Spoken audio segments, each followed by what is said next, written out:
to the She's a 10 times 5 show with hosts Laurie Jabbar and Michelle Emick. We're bringing public figures, subject matter experts, and other accomplished guests to the Studio 50 table to serve you up the best tips, tricks, and key takeaways that all us midlifers want to know about. Okay, time to join us for some times 5 fun. Let's go.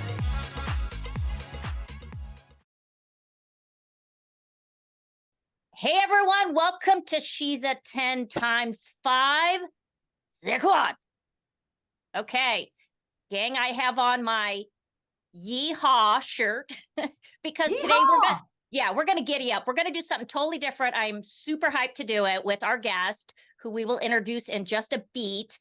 But we're gonna talk about something really interesting, fascinating, and a little daunting for a lot of us, and that is the world of astrology.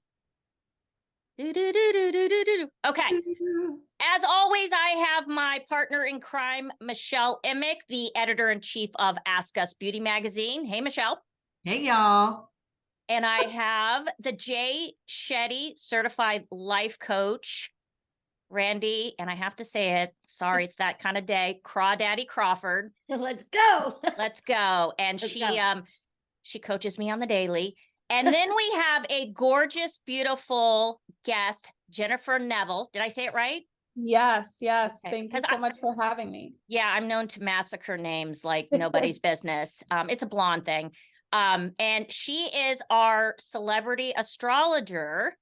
And Jennifer, I want you to kind of give your little background on yourself and how you got up to this point. And then we're going to take her out on the highway. Awesome. Okay.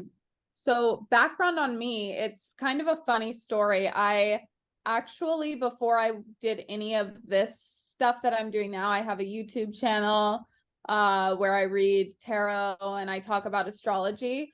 But before I did any of that, I was actually a professional golfer. So I had kind of dedicated my whole life to golf, and it was always my dream to be a professional golfer. So I got there, but by the time I had, made it to that level, it was maybe I realized that it wasn't exactly the lifestyle that I wanted. So when I pivoted at around 26 years old, I had moved into real estate, and that just wasn't fulfilling me. I had gotten my degree in PR, and I always kind of wanted to work in some field of entertainment. I interned at a PR firm where I worked for Gabby Bernstein, and I kind of saw her and I was like, that's who I want to be. And don't we all? Yeah. And I always thought I would do that through golf. I'd become this professional golfer and I'd create a platform for myself to help people pursue their dreams and motivate them. And somehow I was watching all these tarot readings online, worried about my love life and things like that, worried about some stupid boy. And then I kind of had this moment of this epiphany. I was like, I like to do all this stuff. I'm into astrology. I'm into tarot. Why don't I create my own channel? And I had started the channel and it blew up so fast that it was kind of like the sign that, okay, this is the right step. And it gave me sort of the platform that I always wanted to help people, to give people some kind of guidance. And ever since then, I've kind of just been, following the yellow brick road and just step by step getting where I want to get to in terms of furthering that platform. I think not to get too deep into it, but here we are now. Yeah. Well, and I'm kind of thinking you're Dorothy, and I don't know who the Tin Man is in this equation today, but I'm here for it, man. Yeah. Okay. So let's talk about astrology. I got no laughs out of that one. That one was flat line on the EKG. Okay. Astrology. So this is something that, most people would consider it woo-woo. And Randi, yeah. I'm going to, let me ask you first, and we're going to kind of go around the horn on this one, on our thoughts on astrology. Where do you land with that whole umbrella? Well, I actually work, so I'm a life coach, but on the weekends I work in retail. And one of the gals I work with, she's a tarot reader. She even has tattoos on each leg. She's just adorable. And she's really into astrology. So some days when I'm there on a Sunday and all the customers are like out of whack and acting really weird, she throws out these lines to me, like, the Mercury isn't in the retrograde. I don't even know what she's saying. I'm always just like, yeah, that's happening because these women today are witches, so I don't understand it at all. I don't know what Mercury in retrograde means. I do love to look up a Virgo, I love to look up Virgo and see like what it's saying. But I don't have any clue at all. All right, Michelle, what's your take? Yeah, I'm fascinated by it. I'm not a person, like people ask like, what's your sign? And that's not something I would ask someone because I have no understanding of what the other characteristics are. I know my own. Or what's your number? I get a lot of people that ask that, like your number. So not phone number, like what's your, what I'm talking about. Your life path number. Yes, life path number. Yes. So I think it's fascinating. The times I have done it, it's pretty spot on with my personality style. So I think it's pretty cool. I'm with Randi. People talk about that too. I have friends that talk about the Mercury and all that. I'm like, I don't know what you're talking about, but I'm fascinated. Yeah. Well, I'll give you my take. I am too. But I'm not knowledgeable like Michelle and Randi. But I do like to kind of look up when, sometimes you'll throw up the Virgo horoscope and I'll read it because I'm a Virgo. But I will tell you that a lot of my girlfriends have gone to retreats or resorts like Miraval, and they have deep dived into the whole world of astrology. And they will tell you that sometimes it's so spot on that it's a little bit frightening. Yeah. So, yeah. So give us kind of an overview of everything that goes into that world, because as Michelle said, there's numbers, there's your birth sign, there's the tarot cards. Yeah. What is all there's that? There's human design there's so much now that for me personally, my take on astrology, one, as an astrologer, I have a lot of earth in my chart. We were all talking before we hopped on here how a lot of us are Virgos. Once you get into astrology, there's so much more than your sun sign, which is where I think a lot of people get lost. Based off of your time of birth, you have what's called a rising sign, your ascendant, which essentially like marks a little bit, it identifies you more in terms of astrology, but you have the different planets. So your moon, your sun sign, your Mercury, your Venus, and these are all different aspects of your personality. So the deeper you dive into it, the more you're like, whoa, this is really accurate. And for me, I'm somebody who has a lot of earth in my chart. So when I say that, it means like my sun's in Virgo, my moon's in Capricorn, and there's like different signs based on the different elements.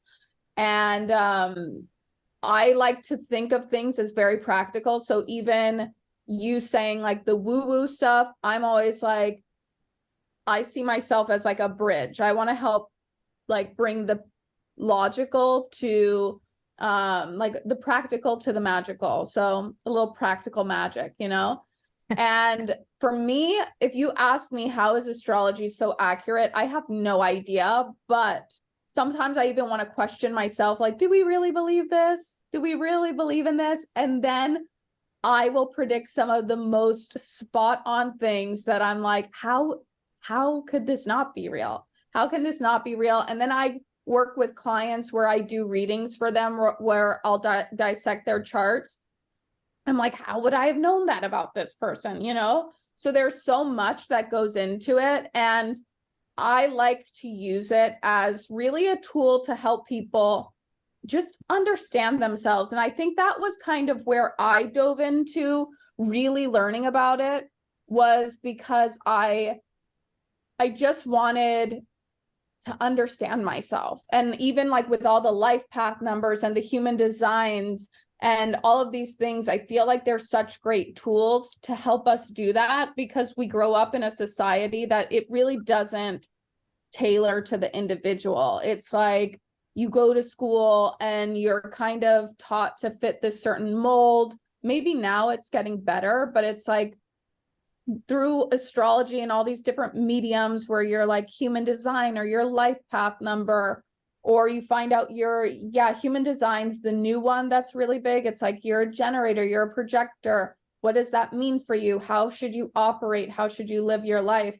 I just think they're all tools to help you better understand yourself. And even if maybe it doesn't resonate, you're kind of like still getting to know yourself on that deeper level. And you're realizing this is my strengths and these are what I need to kind of pursue or move towards. So I think it can't hurt you. It can't hurt you to know this information, you know? Yeah. Yeah, it's like a way cooler version than a Myers-Briggs. Yeah. Yeah. But then can I ask a question? There's a big difference to me. Like the astrology sounds fascinating and deep diving into all of that. But then when you move over into this concept of tarot cards, like knife in my eye, because if you're already somebody like me, that's a Virgo, that's highly anxious and very high strung, right? And then you read my cards and tell me some crazy shit, I'm going to now ruminate and stress on that for like till it actually happens. So I am scared to death of the concept of tarot card readings, because every time someone I know that's had them done, like they're always pretty accurate and they manifest in different ways. And so how do you so are they two different things, tarot and astrology? I think so. I think again with the tarot, so I'm studying hypnosis right now, so I've always been really big on the subconscious mind, and I do feel like tarot's the cards, I always specify like the cards aren't what's magic, it's you. We all have these intuitive abilities, and I think the practicing or learning how to read tarot, it just helps you tap into your own intuition, and it helps you unblock that. So with the tarot, I always say it's just a mirror of whatever's happening in your subconscious, right? It's just, so sometimes you can get a reading and maybe you hear things that trigger you, kind of like how you're saying. And I really feel like that's a mirror of your subconscious. It's bringing up a fear that you already have. And that's why you might see it manifest, or you might not, you know, if that's why I'm always like, or you see in a lot of people who give readings, they say, claim this reading, you know, because if you can claim it, you can say, I don't claim that reading. Like, I don't resonate. I reject that. reading. Yeah. I reject it. I reject it. Like, you can change that's why I like to use tarot. I shifted into using tarot as kind of a tool to check in. Where are you? What are current blockages that are keeping you from what you want versus predicting your future? It's more creating it, because I could predict a future for you or something that's going to happen, but it's kind of up to you to, like, energy is so malleable. It's always changing. So I could say something's going to happen, and then, you know, you change your thoughts or you change your mind on something and you kind of shift that energy into a different direction. So and I think that's reflective of the tarot versus astrology, where I can pinpoint based on transits. Like, I know a lot of people do moon manifestations, but I stopped even doing that because I'm like, it's going to activate whatever it's meant to activate, no matter what I do. So that's what I've noticed with astrology. When I track my transits in a predictive way, it's kind of just me sitting and waiting, like, oh, how is this one gonna play out, you know? And like the other day, I think we just had the Cancer new moon, and it's in my 8th house. So we have house systems in astrology, and so the 8th house is like shared finances, inheritance. When you say shared finances, that's like investments. And there was something about that new moon that it was like interacting, I think, with Uranus, which is unexpected surprises. And that day I had found out I had this investment account that I didn't even know about. So it was like, new moons are about new beginnings. And that was how that manifested. And it happened in my house of shared finances, interacting with Uranus. And here it is, this like surprise money that showed up for me from somewhere I wasn't even expecting. So Yeah, let's make that manifest today. Yeah, manifest that all in these boxes. yeah. Okay. So A question that I know listeners, watchers are going to want to know. Because when you sit down with someone and, you know, when you take your time to get a reading of some sorts or a human design, I've had that done, actually. It's very fascinating. What makes you qualified in which to do that? Like, how do you get to the point where, I mean, studying human design is one thing, but astrology, how do you validate your abilities? I guess is the right question. So, I mean, you can also study astrology. Like I have a certificate. I studied, I trained I'm a Hellenistic astrologer. So I trained under Chris Brennan. He has like it's like an astrology school. There's different like astrological schools, which you can get a certification. I don't know how much value and weight that holds, but like I'm a trained professional astrologer, I guess.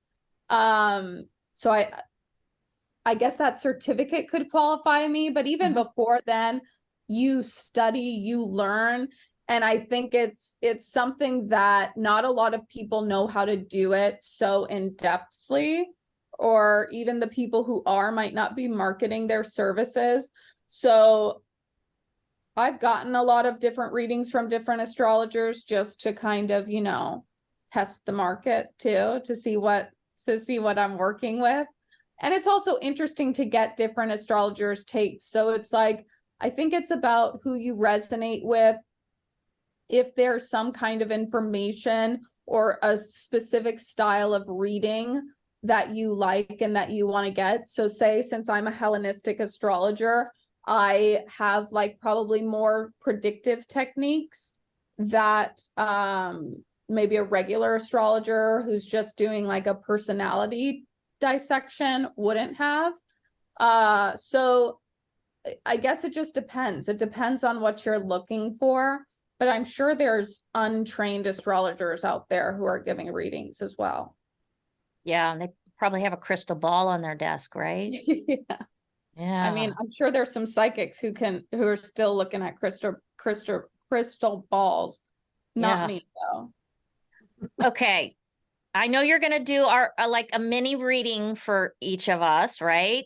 But before we get to that, when you say celebrity astrologer, does that mean, I mean, we all want to know, right? I mean, like, are you working with celebrities or are you the celebrity? Like, how, like you're working So I worked with a lot of celebrities. Lately I haven't been doing too much one-on-one client work, but back in the day I was working with a lot of celebrities, a lot of influencers.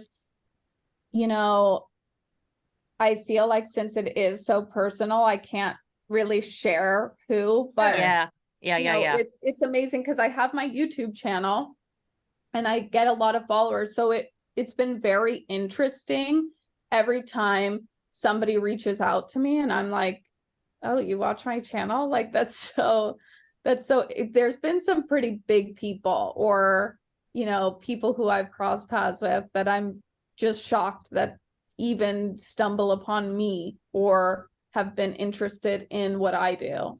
And you just started putting up videos.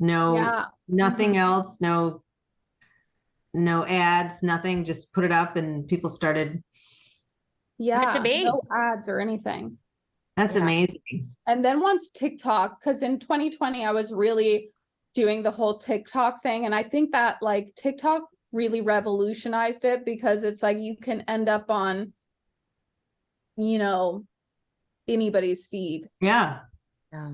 So can I ask you, because I did a little bit of, I looked you up obviously before the call so I could understand what you do better. And a lot of the videos that I saw are about manifesting. Okay. And so, and I, you know, ask Laurie on the pickleball court, I always joke around. If we can't get any points, I'm like, all right, let's manifest a 3. And then we'll get to 3. And I'll be like, okay, now we need to manifest a 4, you know, but I mean, I'm just trying to understand this because I don't understand if it's a buzzword in all seriousness or the concept of manifestation, I mean, what it means to me, and as a life coach and as someone who's grown up with a father with all these life lessons, is you need to enjoy the journey. Don't wait to get to, right? Enjoy the ride, not the destination. And I think what you're saying with manifestation, because I love the one video, I had to listen to the whole thing because I didn't understand it until the end when you said, if you want to be like a certain size, let's just say, you have to start loving yourself now at this size, because you might get to that size and not love yourself. So can you just, before the readings, talk to us about the manifestation? Because I find fascinating. Yeah. So and that's not scary. That is my great question. favorite. That is my favorite thing. And I like to use all these as tools, like manifestation tools to manifest the life that you want. But and that's kind of why I'm studying the hypnotherapy, because it really all stems from our subconscious, right? If we hold a core belief in our subconscious, then that's like the accumulation of our thoughts and our beliefs are what create our external reality. So even you with the pickleball, or me becoming the professional golfer, it is about loving the process. But how you do that is like, you just act as if it already is. Like my mom's crazy about pickleball. It's like everybody's crazy about pickleball right now.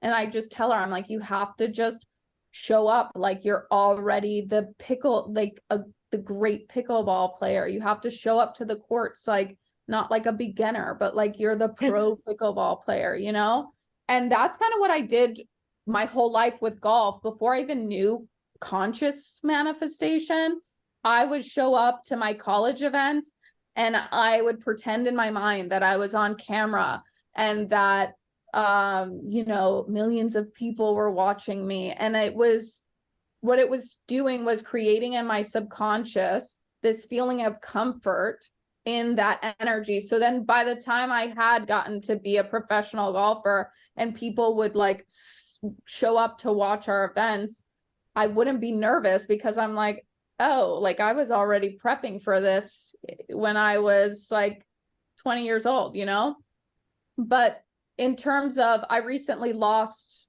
like 45 pounds. And that was the big realization that I had, was I had gained all this weight. And then I was like so upset with myself. And it was always this cycle of kind of like that meme that says, I wish I was as fat as the first time I thought I was fat. And then I kind of had this realization that I was like, okay, you just need to start living your life now. You can't wait until you lose 10 pounds. You can't wait until this happens. Like, you just have to love yourself now. And when I had that shift, it not only did it come off, it took 2 years, but I was just happy with myself. And it wasn't like, oh my God, this is taking so long. It was, I feel good right now. I don't even need to lose that much weight. And then it would just naturally kind of happen, because I was operating from a place of self-love instead of self-loathing and hatred, Yeah. And I love that. But when you talk about self-love with other people, I wouldn't say that they find that woo-woo, but they find it weird when you tell somebody you really have to love yourself before others can love you, or before you can move forward. So is there a different way to say that? I'm just asking. You know what? Here's what happened for me. And it was like when I said that, because obviously when I was like, oh my gosh, I just had to start loving myself as is. And it's like that, I heard that a million times before, but it wasn't until it clicked for me.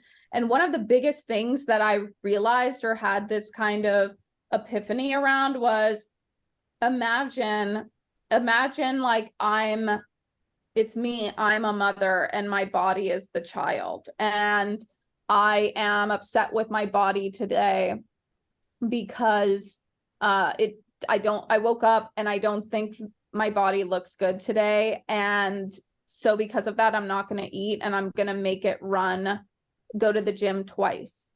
And I had this realization. I was like, oh my gosh, what if that were a mother and a child? Like, that you would call social services on that mother and be like, get this child to safety. And that was kind of that moment where I had this realization of like what self-love is. And then I had this realization of like, oh, I'm abusing myself. You know, it's like, this is abuse. Just because I woke up today and didn't feel good about myself, now I'm going to put myself through like this abuse and torture. And that was kind of where you're realizing, and it manifests in so many different ways in our lives. Like, I'm not making enough money, so I have to overwork myself, or I have to like berate myself. So if you break it down like that and you tell somebody to detach from themselves, like to split themselves in two, it's like how, if you were in a relationship with somebody and they treated you, or you treated this person that way, the way that you treat yourself, would it be loving, you know? Right. I like that. Yeah. So let me throw this out to you guys, and the life coach and now Jennifer, who's the master of all this. I tend to think that, and you've mentioned the subconscious as being a huge, white elephant in our room, right? Yeah. Don't you think that self-love is very difficult because our subconscious is secretly feeling shame? I think shame is such a big thing. And it comes in small forms and big forms. You know what I'm saying? So when I have felt that I am not loving myself and who I am in a moment, it's normally because I think I have to be honest and say, okay, there's some shame with my behavior, or there's some shame with, you know what I'm saying? You feel like you get that a lot, you guys? I mean, Randi, you probably get it because you deal with so many young women. Well, the young girls I get it from, a lot of it, Laurie, they never really come out and say that, because you're much more, you know what I mean? You're several levels ahead of them in terms of the ability to stand back and look at something. I just think that they look at social media and compare where they are to where everyone else is, and they feel insecure, and they feel very little, and like they're doing nothing with their lives, and so on and so forth. And so that's why I was really fascinated with the videos that Jennifer did about manifesting, because it's like, you want to be able to say to someone, you have to shift the dialogue. You have to shift it. But it's not an easy conversation with the young person, because it can sound kind of corny, but that's, you hear me all the time. How much do I talk on a pickleball court to myself? Before I serve, I manifest numbers. I talk to myself to get a serve in, because that's what I know how to do that works. But it's not necessarily easy. We all think you're batshit is when you, I don't know. Well, it is reframing. And that's, I mean, that's something that I've dedicated, having spent 20 years working in the field of plastic surgery. Like, I saw all of that. And so why our whole, like with Ask Us Beauty, it's all about defining beauty on your own terms. So people automatically, I've said this before, people automatically think beauty and they think hair and makeup. And we're like, no, beauty is in all forms. And that's what we're trying to show. But I think it's what's been ingrained. And so that comes, and then the shame that's attached to it. And it's just, so it's a lot of reframing, which is what, I know that's what I've dedicated to try to do. And it takes work. Well, and working in plastic surgery, I've always thought, I'd be so curious. You guys must have to mentally prep patients, because especially if they're doing something with their face, it's like, you think that, oh, you're just going to come out. But if you're subconsciously used to seeing yourself a certain way, and then you come out a different way, it's like when you get a haircut, right? When it's like the first few days of the haircut, I'm like questioning my life, I mean, it's why I wrote a book on it, which is, my book, Confessions of a Plastic Surgery Coach, because I saw so much of that. And I always said I learned more from these patients than they got from me. But yes, there was a whole mental component, which I've talked about before. Like, early days of plastic surgery, they used to have people go through, they'd have to go through a psychological evaluation. That stopped. But there is such a component of doing your research before and after, because it's, you're making a life-altering decision. And because we live in a world of immediate gratification and social media, which is, this big highlight reel, people are so quick to want to make a change or this world of comparison. It is so easy to be like, I want to look like that, and not think about the repercussions and everything that goes along with it. Yeah. Well, and that was the interesting thing for me, losing the weight. because I had done the dieting and the restricting before, and it wasn't this, I've kept off the weight this time for 2 years, but it was because I kind of realize now, and this goes back to your I ams and your identity stuff. And it wasn't until I had that shift. But before, when I look back at when I was doing these restrictive dietings, it was because I was the girl trying to lose weight instead of the living in the end of like, I'm happy, I'm healthy, that's all that matters. I was fat and I needed to lose weight. You know, that was what was parroting in my mind. And so I would lose the weight, but I hadn't changed the identity structure. So what am I going to revert back to? I'm fat and I need to lose weight. Like, and I know that sounds like no, and with weight loss patients, I mean, weight loss patients, I love, because I started in the weight loss industry before I went into plastics, but they had a constant reminder. So many people, especially large volume weight loss, they would have the success from losing weight, but then they'd have a constant reminder in the mirror from the loose skin. And so it was like they never fully got to the place like they worked so hard to get to, and they never moved to that next phase because they were still unhappy. So I just had this conversation, and Jennifer, you're not there yet. But when you get to middle age, and I call it the 50-year cliff, like it happens fast and furious, and it's very, very hard. And I think what you're saying is something that I was just discussing with a friend, and we were talking about, the plastics and who's doing it and when to do it. And you do have to kind of at some point look yourself in the mirror and say, you know what? The lines around my eyes are because I smile a lot and I'm happy. And, you do have to shift and kind of be grateful that, you're above ground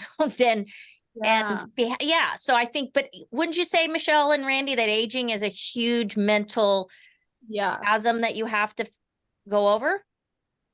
Absolutely, it is. I mean, that's why I think, all of our platforms is trying to, whether it's life coaching or the magazine or even, doing this, is getting out there and talking about it so that we all know we're like, hey, we're in the same boat, because all we see is so much is social media and the push for having these. It's like a walking marketing, advertising billboard of what we're not. Not thin enough, not pretty enough, not young enough, not strong enough, not rich enough. It's a constant in our feed, right? And Michelle, I went to a dermatologist because I have this thing on the bottom of my foot and he had to freeze it off. And I don't go to dermatologists. I've never had Botox. I don't do that kind of stuff yet. I will, maybe, I don't know.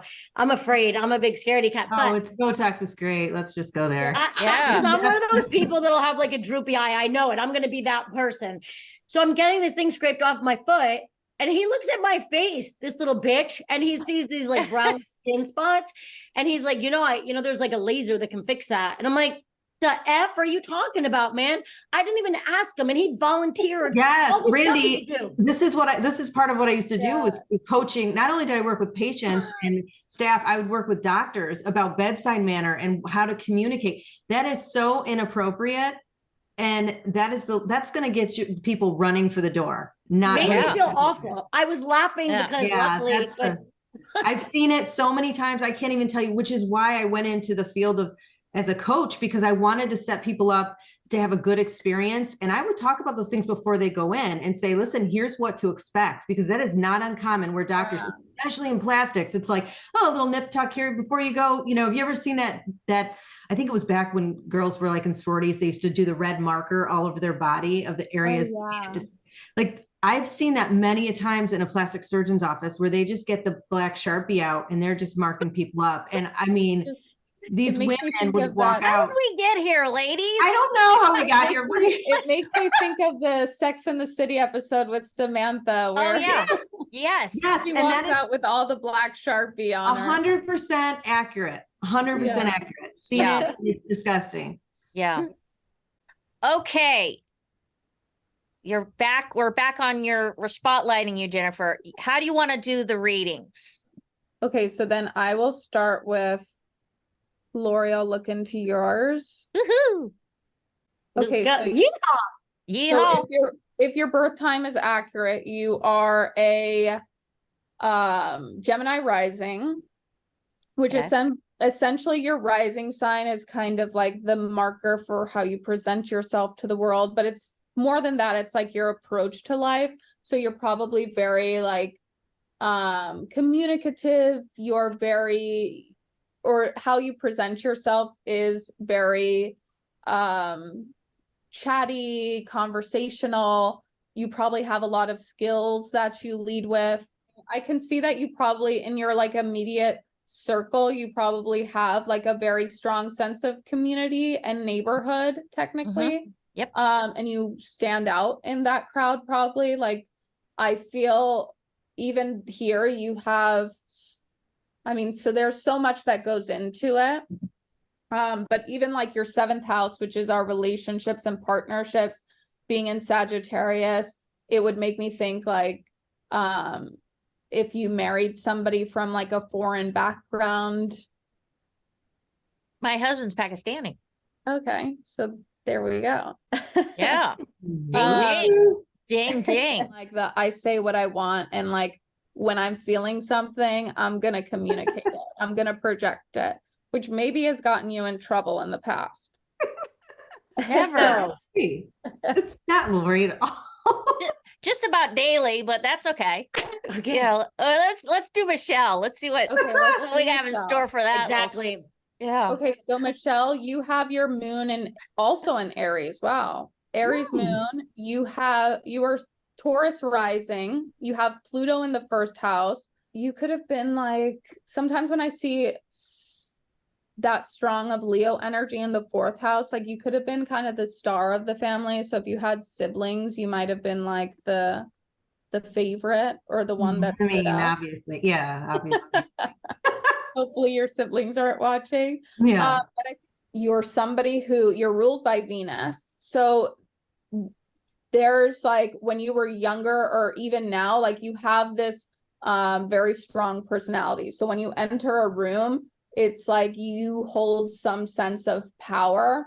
And I feel like you're very self-driven and self-motivated. And I feel like that comes across very strongly to people. Interesting. I feel like definitely judging from your chart too, you're meant to be kind of an authoritarian in life. So you're meant to be, you know, in a position of authority and structure. She's very bossy.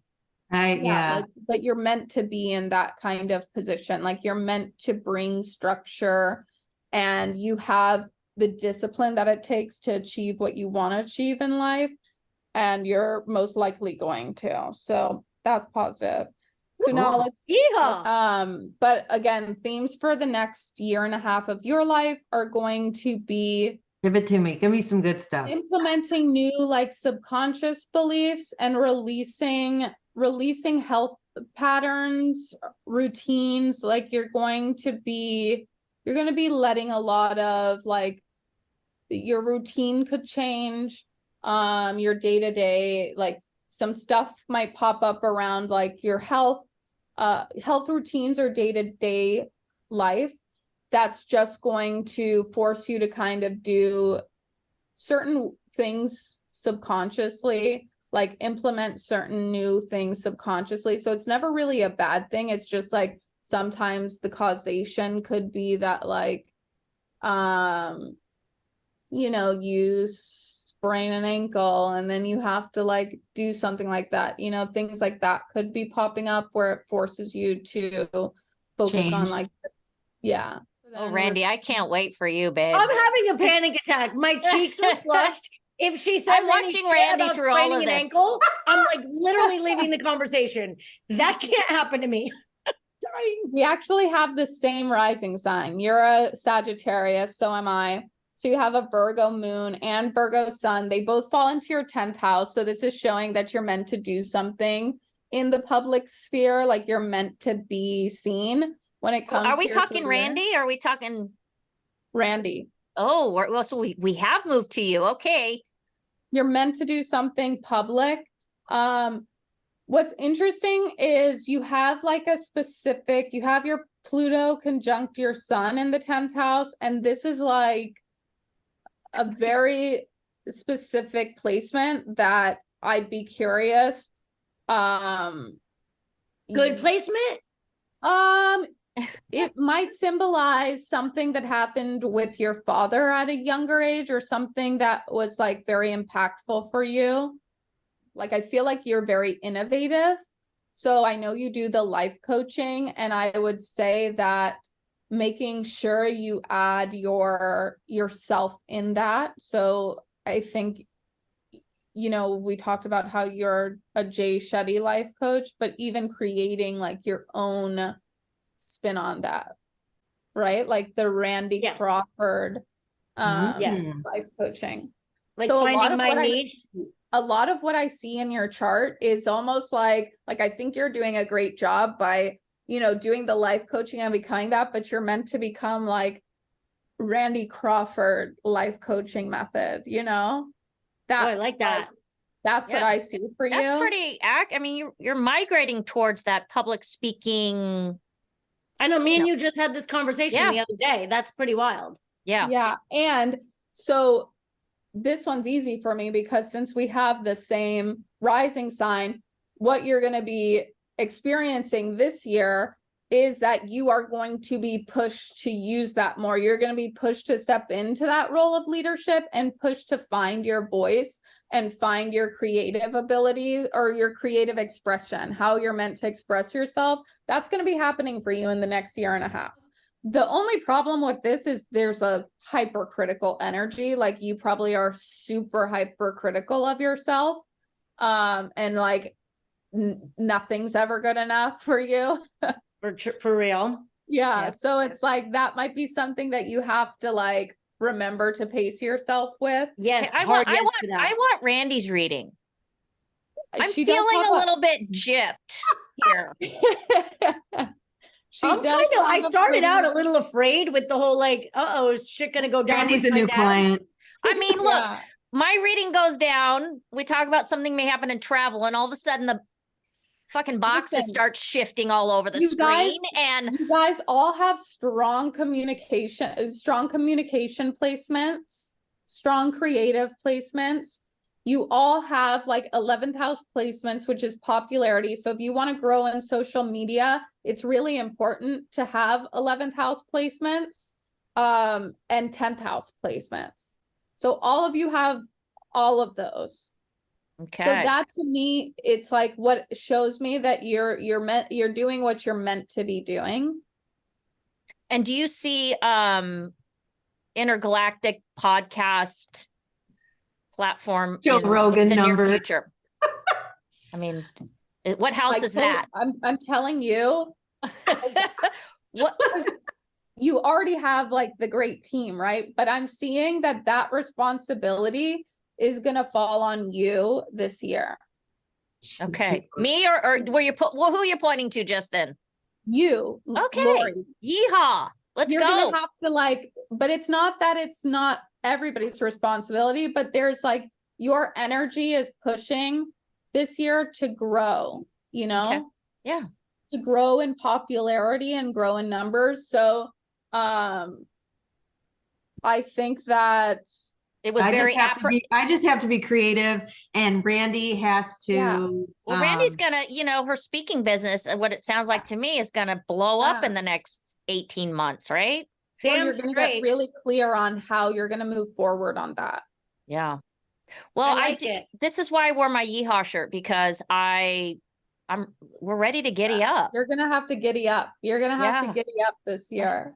Yeah. All right. That was awesome. I love it. Yeah, so fun. So let's talk this. Speaking of creativity, and we all have that sensibility within our hearts and our minds. Michelle, you've written your best-selling books. Randy and I are in the process of writing our books, which I'm going to manifest right now will be Pulitzer Prize / New York Times bestsellers. Yes. And you have a book that you wrote, which is fantastic. Through rose-colored glasses. and it's a recollection of memories. I'm going to hold it up here. Talk us through this. And this book kind of made you change your lens on a lot of things, right? Change your to pivot to do other things. You want to give a very brief, like, kind of like impetus for writing the book, and then how it kind of impacted your life? So I started writing it. I had already started my YouTube channel, but I was still kind of shedding this identity that I had been so wrapped up in the book talks a lot about my experience as a professional golfer and walking away from golf, kind of dealing with that heartbreak, and then dealing with this heartbreak of a failed relationship, or even like, I don't even know if I'd call it a relationship. It was just this intense connection that I was kind of grappling with all these things that were this like intense heartbreak and this intense emotion, and going through this kind of massive shift of identity. So when I wrote the book, it was me sort of reflecting back and trying to find myself, to find myself in these memories of who I thought I was. So I kind of wanted it to be a little bit like poetic. I think it was very vulnerable. And if you read it and you know about manifestation, I'm talking a lot about what's called like the revision technique, is going back into memory and like rewriting my story. And it was a journey in itself, writing the book, that it took me a while to get it out, because when I had finally wrote it, like the rough draft, I got into a new relationship, and the last thing I wanted to do was go in and like read or write about all this stuff. And then once I got out of that relationship and I'm like, okay, here I am, heartbroken again, I was like, let's revisit the book. And it was like, that was like a big dream of mine, to write a book and to be a published author. So I knew that was going to be my focus. And the craziest thing is, the guy that I talk about in the book, we hadn't spoken for 8 years.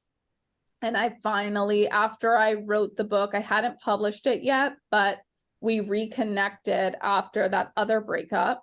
And we reconnected in the craziest way, talking about manifestation. I totally manifested him back into my life.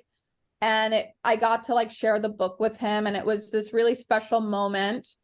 And then the day that I got back I reconnected with him in Greece. So the day that I got back from Greece, I had like an interview for a magazine, and then the magazine person, she was a publisher, and we were talking about the book, and she's like, I'm going to help you get this book published. So it kind of all fell into place. Like, I got my closure that I was giving myself in the book. I got to share the book with him. And then when I finally kind of took away that nerve of like, oh my gosh, what if he picks up the book and reads it and we haven't talked for so long, and he's like, ooh, this is kind of psycho. Once I got that out of the way, it was like everything fell into place and it happened. And that was just like one of my biggest life manifestations. I feel like that I still haven't taken it all in. That's great. That's great. Yeah. Michelle, you've said this over and over, and encouraging me to tell my story, is that the writing journey in and of itself is the big silver lining, right? Not necessarily the published book, but just the journey of putting your thoughts and your memories and your heartbreak and all that, going through that process is the magic, right? Yeah. It's so cathartic. It's powerful. And I think the sense of pride that you feel when it's done, I think everyone who's wrote a book, it's like birthing a child. Yeah. It's like, you just feel it's exhausting. I mean, you're literally exhausted mentally, and and then but at the same time you're so proud and in love. Like, you have this feeling of like, look what I created. So that feeling, I will say, now that it's been I think what 3-4 years, it doesn't go away. Like when I talk about it, I know I still am like, it's probably something I'm most proud of, just because and because it's like a club. It's like this club we all know. We're like, we get it. Unless you have some ghostwriter, and that's a whole nother, subject. But I think the other thing too is people don't talk a lot about it. It's like once the book is done, the whole next process begins, which is promoting it and getting it out there. And, I mean, some people are fortunate to have, a publicist, and they work with a publishing house and so forth. So everyone's situation is different. But even then, whether it's Gabby Bernstein or anyone, out there just promoting it and getting eyes on it. And so, there's a whole nother piece to that as well. But congratulations. I can't wait to read it. Again, it's like you're part of the club when you get the book, because we get it. We're out there rooting for you. I hope everybody reads it. Yeah. Okay. Jennifer, before we end on our what we do is we go around the horn and we give a rule to live by, very brief. And actually this started because I was inspired because I was reading a book and the author wrote 10 things her mom left her to live by. And I thought that was so magical. So anyways, made me self-reflect. So that's what we do. And so we'll do that. But tell everyone where they can find you, your book a reading. Lay it on us. Okay, so you can find my book on Amazon. You can find me on Instagram, Jennifer and Neville. You can find my readings on YouTube, Little Girl Lost Tarot. I have a manifestation channel. I've just started a new TikTok, same name, Jennifer Neville, and I talk a lot more about like the health and wellness mindset around weight loss and manifestation stuff. So checking that out. And do I share my words to live by now? No, hold on, because I'm going to give a shout out. So also Randi Crawford Consulting. Coaching. God, why do I always do that, Randi? It's okay. You didn't screw up my name. So I'm gonna manifest that I finally get it right. Randi Crawford Coaching. So on the gram and also the website, and then Ask Us Beauty Magazine. All right. So check them out too and give a follow. And of course, she's 10 times 5. Okay. I will start with Michelle. Give me your rule to live by. Okay, I was thinking about this, and I'm going to steal it from the words of Miley Cyrus, but buy yourself the flowers. Ooh, okay. Randi, what do you got? I'm always short and sweet. Mine is don't complain. Okay. All right, you're up, Jennifer. What do you got? All right, mine's going to be on theme with everything we talked about today, and it is fall in love with the process. Oh, indeed. Yeah. Okay, I'm going to give a very practical one, and that is going to be floss your teeth. You guys, I've been very deep in the previous weeks, and this one I'm just going to say floss your teeth because I was at the dentist, and all of the benefits of flossing your teeth from a health perspective are legit. So floss your teeth. Can I just add one thing to that? Yes. Because this is really important in my opinion. I was at the dentist and she says to me as I'm leaving, do you have an electric toothbrush? And I say, no, I haven't used one of those in years. Bought myself my new Barbie pink electric toothbrush. And I bought one for my husband. And every night, I'm now using this thing 3 times a day. And ladies, my teeth are whiter than they have ever been. So I think if we're going to talk about flossing, get yourself an electric toothbrush. It's the only way to go. I'm going to the dentist tomorrow, so I feel like this is probably a sign from the universe that I need to floss to prepare for the dentist. Yes. And did you buy them at the dentist, or did you went to the store and get it? Because I went to Amazon. What do you think? I went to Amazon and spent like $45, and these things, my teeth are completely different. Because sometimes they upsell and they sell them there. They're like, oh, by the way, we have that right here that you can buy. Nope. Okay. I just launched a very in-depth discussion about teeth. Yeah, yeehaw. Okay, everyone, thank you for joining us this week. And Jennifer, thank you again. And my 2 recurring co-hosts, thank you for always being by my side. And we will catch you next week. All right, check out Jennifer. She's amazing and she's adorable. right. Awesome. Thank you. Bye, guys. Bye. Bye. Follow us on Instagram at She's a 10 times 5. You can click on the link in our bio to listen to all of our previous episodes, as well as check out our live video interviews over our YouTube channel. You can also find us on Apple, Spotify, iHeart, pretty much wherever else you decide to listen to your favorite podcast. Don't forget to hit subscribe.